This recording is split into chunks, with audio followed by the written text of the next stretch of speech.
High, আমি শিল্পা। তো আজ চলে এসেছি নিজের বিয়ের পিঁড়ির থার্ড পার্ট নিয়ে। তো দ্বিতীয় যে পিঁড়িটা আমি ড্র করেছি সেটাই আজ তোমাদের সাথে শেয়ার করব কিভাবে করেছি।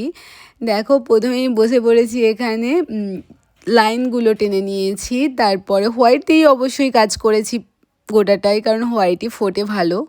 বহুদিনের ইচ্ছে ছিল যে আমাদের দুজনের জন্য কিছু বানাবো, মানে বিয়ের সামগ্রী। তো সেই ইচ্ছেটা এই পিঁড়ি দিয়েই পূরণ হয়েছে।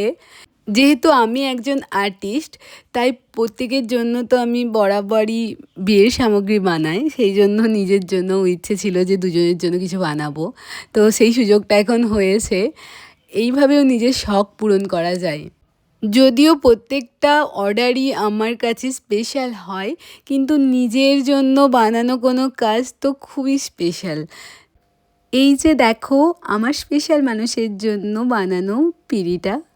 প্রথম পিঁড়িটার মতোই এটাও চারিদিকে আমি বর্ডার করে নিয়েছি, যেটা দেখো আমি বরাবর করে থাকি সেটাই করেছি।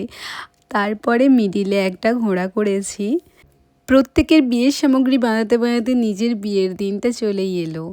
আর এই যে এত সুন্দর সুন্দর মুহূর্তগুলো আমার নিজের মানুষদের সাথে কাটানো, আর নিজের বিয়ের সামগ্রী নিজের হাতে বানানোর মধ্যে যে আনন্দটা রয়েছে সেটা নিজে উপভোগ করাও মানে খুবই একটা স্পেশাল ব্যাপার।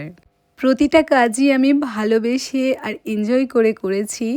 তোমরা প্রত্যেকেই দেখে জানাবে আমার পিঁড়িগুলো, আমার নিজস্ব বিয়ের সামগ্রীগুলো কেমন লেগেছে। আপকামিং যে সমস্ত ব্রাইডরা রয়েছো, যারা আমার থেকে এইসব বিয়ের সামগ্রী পেতে চাইছো, তোমরা আমার সাথে কন্ট্যাক্ট করে নিতে পারো। এই সুন্দর সুন্দর বিয়ের সামগ্রীগুলো আমি কাস্টমাইজ করে থাকি, তো তোমরা অর্ডার করে ফেলতে পারো। তো দেখো, এই যে বর ঘোড়াই করে আসছে, তোমরা দেখে জানাবে এটা কেমন লেগেছে। এই সুন্দর সময়গুলো, এই সুন্দর মুহূর্তগুলো কিভাবে কেটে যাচ্ছে আমি চোখের নিমেষে বুঝতেই পারলাম না। আমার বর তো চলেই এলো ঘোড়াই করে। তো stay tune for the next video. By.